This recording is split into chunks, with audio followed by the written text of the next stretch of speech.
This is a Roll to Hit Gaming First Look. In this video, we begin our game showcase. The first look covers components, rules, and setup.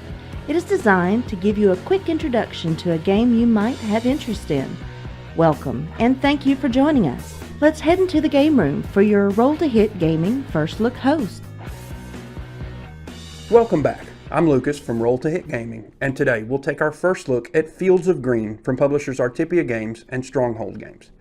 In this 2 to 4 player game based on the popular Among the Stars system, players take on the roles of farm owners looking to grow their farm by adding new buildings, raising livestock, and growing crops.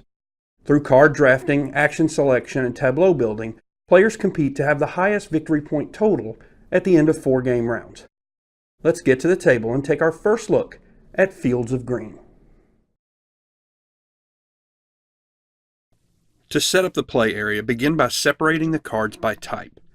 There should be 4 piles of main location cards: fields, livestock, facilities, and buildings, with each stack containing 33 cards.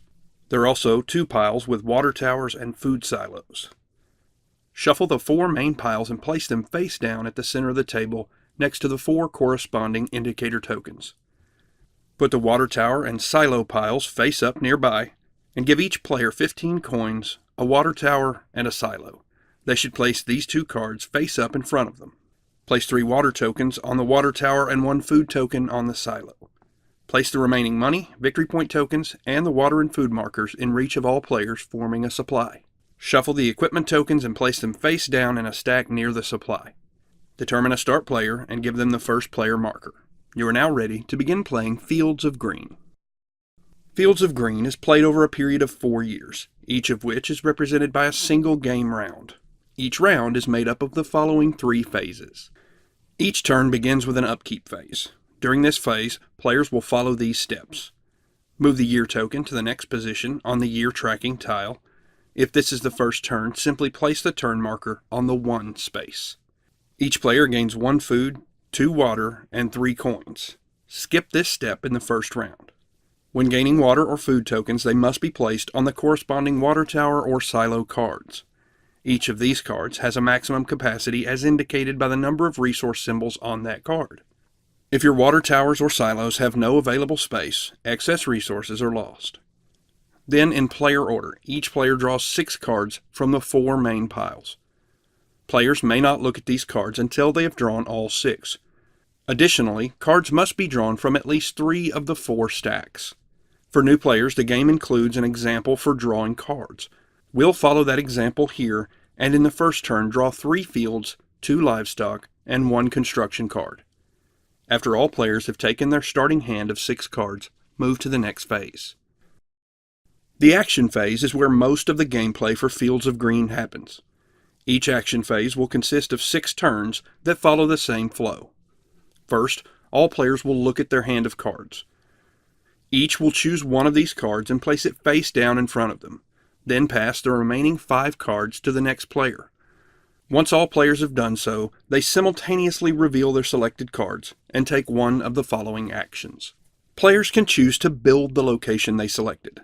Locations must be built orthogonally adjacent to another location in your farm. When you begin the game, you only have a water tower and a silo in your farm, so this image will show you your available placement spaces. To build a location, players must also pay the cost for that location, shown in the upper left corner of the card. Some will require water or food in addition to any coin cost. These resources must be paid from either a water tower or a silo. If the location has a water cost, it must be within 2 spaces of the water tower from which the cost is being spent. Spaces are counted orthogonally as seen here. If this cost cannot be paid, the location card may not be played. If there's a food requirement, it may be paid from any available resources on any silo, as there is no distance requirement when using food. Lastly, reference the text on the lower right corner of the card. Harvest abilities will occur in the harvest phase, which we'll cover in a bit. Some locations will also score bonus points at game end based on meeting certain criteria, and we'll cover that in scoring. Locations with an immediate effect are resolved when placed. In this case, when building the potato field, that player will gain 2 food and an equipment tile if built adjacent to a silo. As the game progresses, you'll notice that you will likely need more water to support your growing farm. In order to build a new water tower, a player must discard the card they selected and pay the water tower's cost of 2 coins. The new water tower must be built adjacent to an existing location and comes into play filled with 3 water tokens. Remember that this new tower can only supply locations up to 2 spaces away. As your farm grows, your food production will grow as well. In order to store this added production, you may find it necessary to build additional silos. In order to build a silo, discard the card you drew and place a new silo card into your farm adjacent to an existing location. Silos cost no coins and do not come into play with any food tokens. Players may perform the go-to-market action by discarding the selected card and gaining 2 coins. Additionally, you may sell up to 2 food, gaining 2 coins for each food sold. Occasionally, locations will be turned face down, which we'll cover in the harvest phase. Face down locations count as an open space and their abilities and effects cannot be used. To turn a location face up, a player may take the restore a location action by discarding their selected card and paying 1 coin. After all players have drafted all 6 cards and taken their 6 actions, meaning that no player has any cards in hand, play proceeds to the next phase. During the harvest phase, players will use their resources to trigger the special effects of their built locations. Locations with these effects are identified by the harvest keyword. Each of these abilities will also have an associated cost that must be paid to trigger the effect. You may use your available harvest abilities in any order you choose and use resources generated by one effect to resolve another. Let's look at a couple examples. When activating the harvest ability of our geese livestock location, we must pay 1 food. Place the spent food over the resource icon to indicate that you have used this ability for this turn. Then, as indicated on the card, gain 2 coins for each adjacent water tower. In this case, we'll gain 4 coins. When activating the harvest ability of our wheat field, we must pay 1 water from a water tower within range, and then we'll gain 1 food, placing it on a silo with an available space, as well as 1 victory point marker. In the event that you are unable or unwilling to activate a given location's harvest ability, that card must be turned face down and becomes an open area. You are not allowed to build another location on top of an open area, but you may turn it face up in future action phases by taking the Restore a Location action. When all players have taken all of their harvest actions or turned unused locations face down, all players should remove any spent resources back to the supply and pass the first player marker to the player on their left. A new round will now begin with the upkeep phase. Through the course of the game, players will have opportunities to gain equipment tiles. When you're permitted to draw an equipment tile, draw 3 and choose the tile you would like to place in your farm, discarding the other 2. Each equipment tile lists a location on which the tile can and must be built. For example, our hoses must be built on a water tower and will provide the special effect indicated.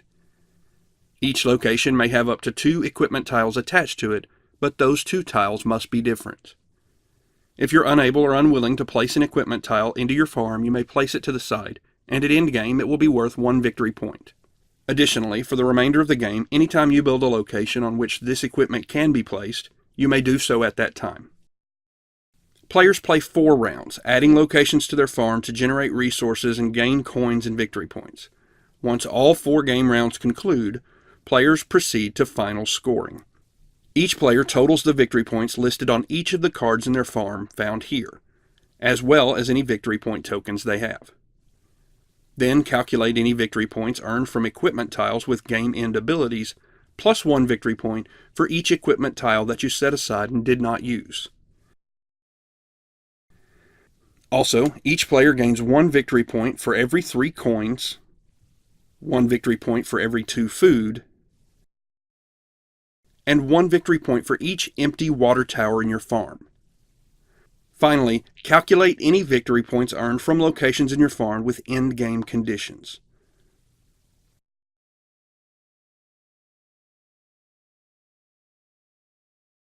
The player with the highest victory point total is the winner of Fields of Green. I hope you've enjoyed this first look at Fields of Green from Artipia and Stronghold games. While we couldn't cover every rule in this first look video, we hope that you'll find enough information here to get started playing or determine if this is a game you might be interested in. Until next time, I'm Lucas from Roll to Hit Gaming, wishing you plenty of rain and fat, healthy livestock. Thank you for joining Roll to Hit Gaming for another First Look, where we go inside the box, through the rules, and onto the table. If you liked what you saw and want to see more, please click the like and subscribe buttons. Find us on Facebook and Twitter, and join us in the conversation in the comments below.